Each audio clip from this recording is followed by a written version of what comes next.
BJP द्वारा बुलाए गए 12 घंटे के बंद का असर आज पूरे राज्य के साथ साथ बांकुड़ा पर भी पड़ा। कल मानव अभियान के दौरान राज्य सरकार की पुलिस ने जिस तरह से गैर राजनीतिक छात्र संगठनों का दमन और उत्पीड़न किया, उसके खिलाफ बीजेपी ने आज 12 घंटे के बंगला बंद का आह्वान किया है।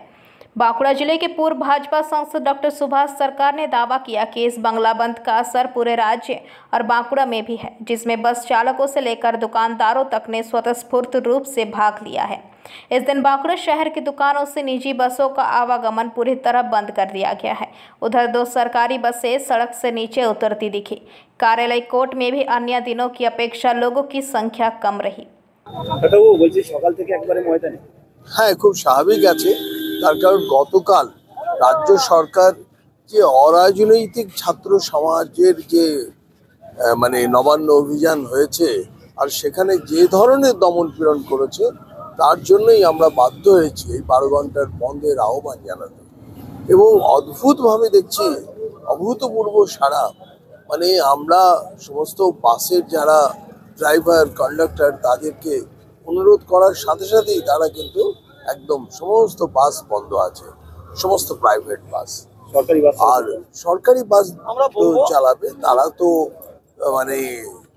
এই বন্ধের বিরোধিতা করছে বলে প্রকাশ্যে ঘোষণা করেছে।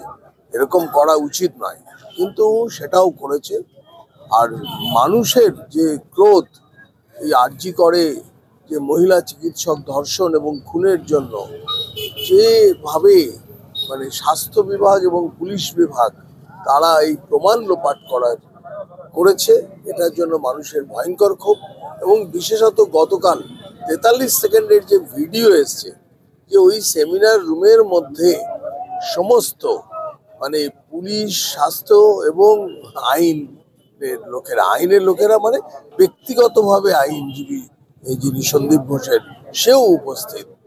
আর অথচ যিনি ভিকটিম, অত্যাচারিত যিনি, তার বাবা মাকে সেখানে ঢুকতে দেওয়া হয়নি। এটা অত্যন্ত লজ্জার। মানুষ সেই জন্য অত্যন্ত ক্রোধের সঙ্গেই আছে।